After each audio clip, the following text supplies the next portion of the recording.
Good morning, Year 5. Welcome to the first of your own maths lessons. So there's some things we need to cover this year, which is just important for you guys. So before we start, we will have a go at some arithmetic. So please do not spend any more than 5 minutes on these. If it's taking you longer than that, just stop, move on, but just do the best you can in 5 minutes. So stop the video and have a go at these ones.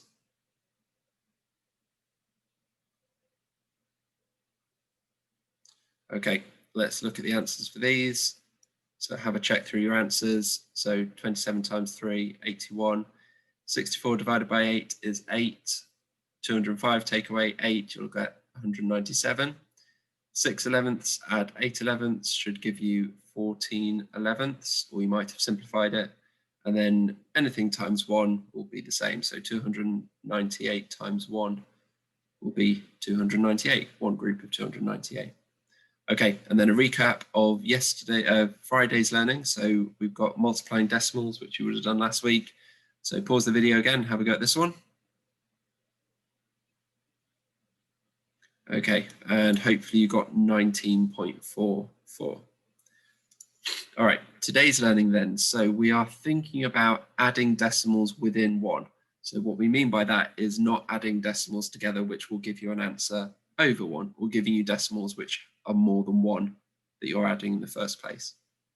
Hopefully that'll make a bit more sense as we go through it. So first of all, what number is represented by this place value table? So if I look at it, I've got nothing in the ones column. I've got 4/10, I've got 100th, I've got 2,000ths. So then if I count it up and write that as a number, I've got 0.412. So there would be 4/10, 100th, 2,000ths. If I partition it and then add it all back up together, I get 0.412. So what we're thinking of is what would happen if we added to that. So if I've got 0.412 and I want to add another 100th, or another 1,000th, sorry, I'll do 1,000th. If I add another 1,000th, then I will add this to the thousandths, and then I can think about what I've got now. Still got 4/10, still got 100th, and I've now got 3,000. So I've added 0.001. I've added 1,000th to it.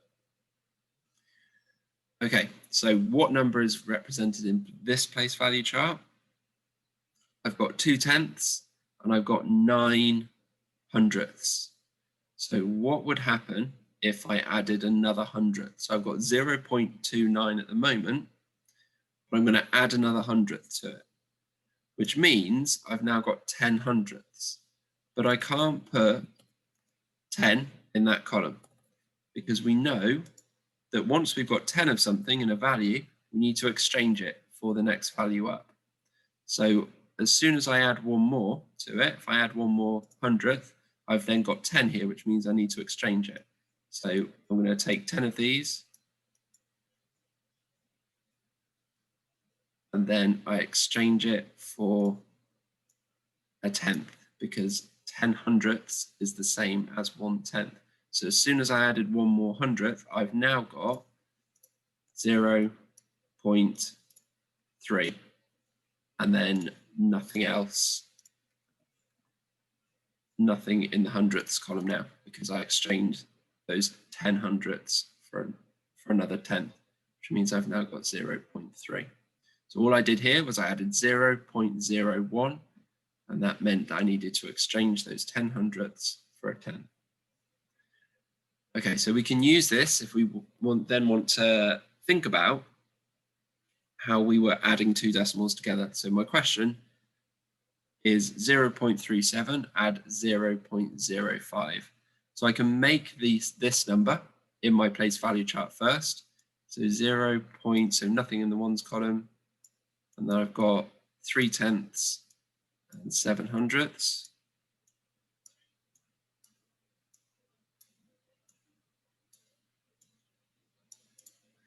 So at the moment, I've got 0.37. So now I'm going to add 0.05. So I'm adding 0.05. So I'm adding 5 hundredths to this one. So I'm going to put 1, 2, 3, 4, 5. So what I've added these two together now. So what have I got in here at the moment? So I've got no ones, 3 tenths, and I've got 1, 2, 3, 4, 5, 6, 7, 8, 9, 10, 11, 12. And I've got 12 hundredths in here at the moment, which means I've got 10 hundredths that I need to exchange for another 10.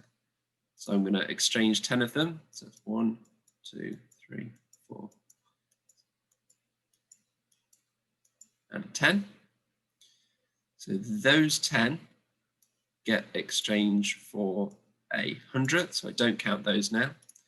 So now I've got 0 ones, I've got 4 tenths, and then I've got 2 hundredths. So I've got 0.42. So I can give that as my answer. So I added 5 hundredths to it, and then I exchanged the 10 for a tenth. 10 hundredths, the same as 1 tenth, so I exchanged them. Okay, let's try another one. So this time I've got 0.143, add 0.265. So I'm going to make the number first. I'm going to make 0.143. So 1, 4, 3. So I've got 0.143 here at the moment. So this time I'm going to add 0.265. So I'm adding 0.265. So I'm adding 2 tenths. I'm adding 6 hundredths.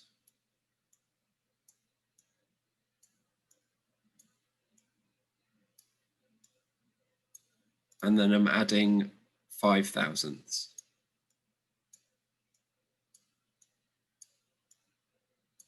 So what have I got here now? So I've got 3 tenths, and then I've got 1, 2, 3, 4, 5, 6, 7, 8, 9, 10 hundredths. So I know that if I've got 10, I need to exchange those for a tenth.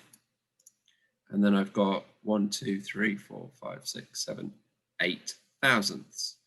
So then my answer is going to be 0.4. I've got nothing in the hundredths column now because I exchanged my 10 hundredths for another tenth. And then I've got 8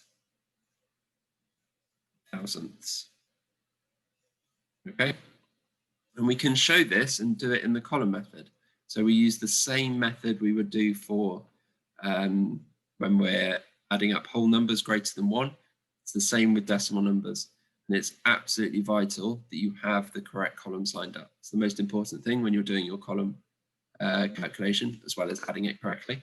But making sure, starting with the decimal point, really thinking that those two numbers need to be lined up with the correct column. So I've got ones in the same column, tenths in the same column, hundredths and thousandths in the same column. And if you work from the decimal point and make sure those are lined up, then you should be able to line up all the other numbers correctly as well.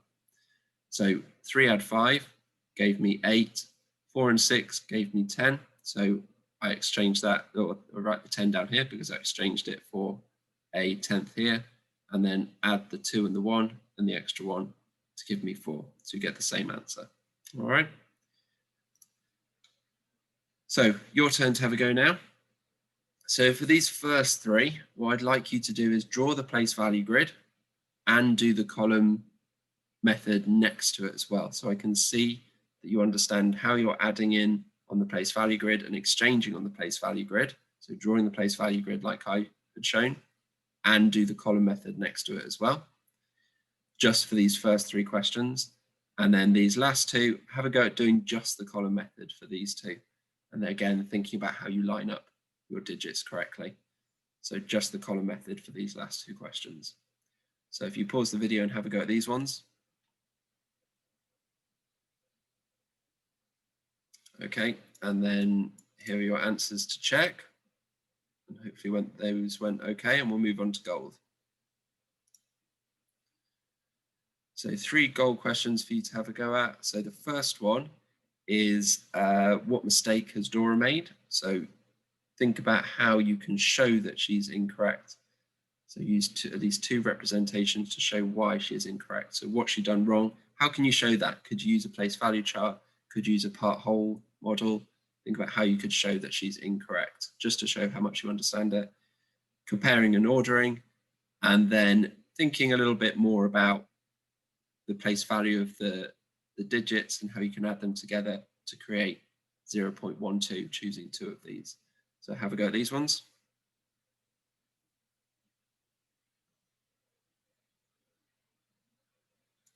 Okay, so the answers for these ones, so Dora's put the 3/10 in the thousandths place. So the correct answer she should have had would have been 0.71. And with these ones, we've got this side is greater than this one, and then we've got equals, and it should have been 0.05 and 0.07, which you add together to make 0.12. And then the last questions.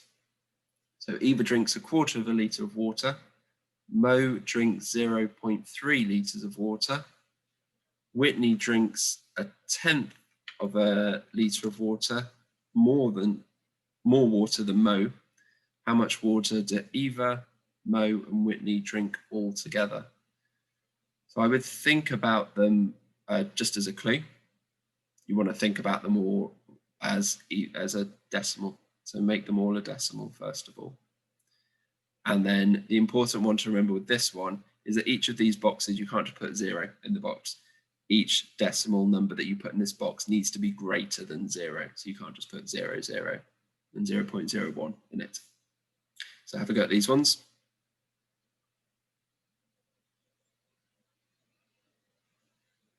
Okay, so hopefully for this one, you got 0.95 litres. And the last one, it could have been a variety of different things, but you might have had 0.005, 0.002, and 0.003. Okay, well done. So next lesson, we'll be looking at subtracting decimals.